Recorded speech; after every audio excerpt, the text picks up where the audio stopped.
එතකොට මේ දවස් ටික කියන්නේ නුවර ලස්සනම දවස් ටික. ඒකට හේතුව ඒ. දළදා පෙරහැර තියෙන නිසා. ඒකට දළදා පෙරහැර කියන්නේ අපිට පේන අලියත්තු ඉන්නවා පේනවා, නර්තන ශිල්පීන් ඉන්නවා පේනවා, අනෙක් ශිල්පීන් ඉන්නවා පේනවා. ඔය ලස්සන අපිට ඔය විදිහට ඇති කරන්න අපිට පේන්නේ නැති ලොකු පිරිසක් තව දායක වෙනවා.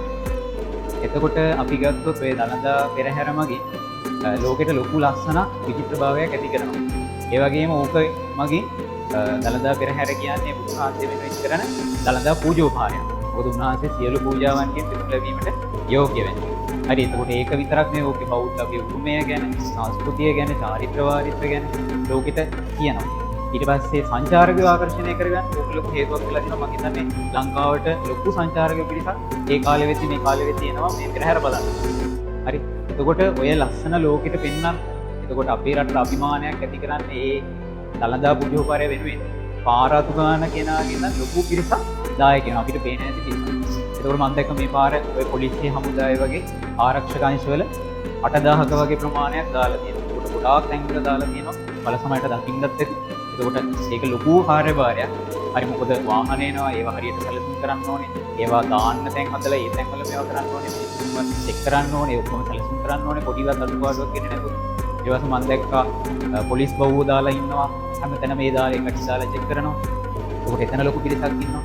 ඊළඟට ඔක කාලයක් තිස්සේ සැලසුම් කරනවා, පරිපාලනය කරනවා නගර සභාවේ කට්ටිය, ඊළඟට මධ්‍යම පළාත් සභාවේ කට්ටිය, එහෙම ලොකු පිරිසක් එතන දායක වෙලා ඉන්නවා.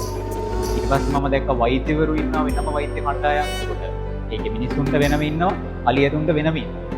ඊට පස්සේ තව රතු පුරුෂ සංවිධාන වගේ ඒවා තියෙනවා, බාලදක්ෂ සංගම් තියෙනවා, ගොඩක් ස්වේච්ඡා සංවිධාන ගොඩාක් තියෙනවා. ඒකට අපිට පේන්නේ නැති ලොකු පිරිසක් දායක වෙනවා. ඊට පස්සේ පෙරහැර අතරතුරදී මොනවා හරි ප්‍රශ්නයක් ඇති වුණොත් හදිසි අවස්ථාවක ඒකට සූදානම් වෙන්න කට්ටිය දාලා ඉන්නවා. ඊට පස්සේ ඔය පෙරහැර ඉවරෙච්ච ගමන් ඒවා සුද්ධ කරන්න, ඒවා අතු ගන්න, ඒවට කට්ටිය දාලා ඉන්නවා. එතකොට ලොකු පිරිසකගේ ලොකු ටීම් වර්ක් එකතුවක් විදිහට තමයි ඇත්තටම අපිට ලස්සන පෙරහැරක් පේන්නේ. අපිට අර ඒකට දායක වෙන හැමෝම සමහර වෙලාවට පේන්නේ නැහැ. ඒ නිසා ලොකු දෙනෙක් ඔකට දායක වෙනවා. සමහරවිට ඒ දවස් 10 පුරාවට මේ මිනිස්සුන්ට නිින්දක්වත් නැහැ. එයාලත් සාමාන්‍ය අපි වගේ මිනිස්සු. ඒකට ලොකු කාර්යභාරයක් හැපවීමක් කරනවා. ඒක ලස්සනට ඒ ටීම් වර්ක් එක ලස්සනට පර්ෆෙක්ට් විදියට ලස්සන ලෝකෙට පෙන්වන්න. අපේ සංස්කෘතිය, ඒ වගේම මේ දළදා පූජෝපහාරය වෙනුවෙන් ඒ ලස්සන පෙන්වන්න ලොකු දායකයක් දක්වනවා. ඒකෝර අපේ පැත්තෙන් අපිට කරන්න පුළුවන් දේ තමයි. අපිට කරන්න පුළුවන් දේ තමයි ඒක බලන්න ගිහිල්ලා ජරා කරලා එන එක නෙවෙයි. පුළුවන් තරම් ඒක බලන්න ගිහිල්ලා ඒ පාරවල් ඒ අපිරිසුදු කරන්නේ නැතුව ඒ තැන් අපිරිසුදු කරන්නේ නැතුව මේ ඒක හරියට බලලා ඒ වගේ මේ තැන් වල ප්‍රශ්න ඇති කරන්නේ නැතුව ඒ පූජෝපහාරයට දායක වෙන්නේ අපිට. මොකද අපිට පේන්නේ නැති ලොකු පිරිසක් ඒකට තව දායක වෙනවා.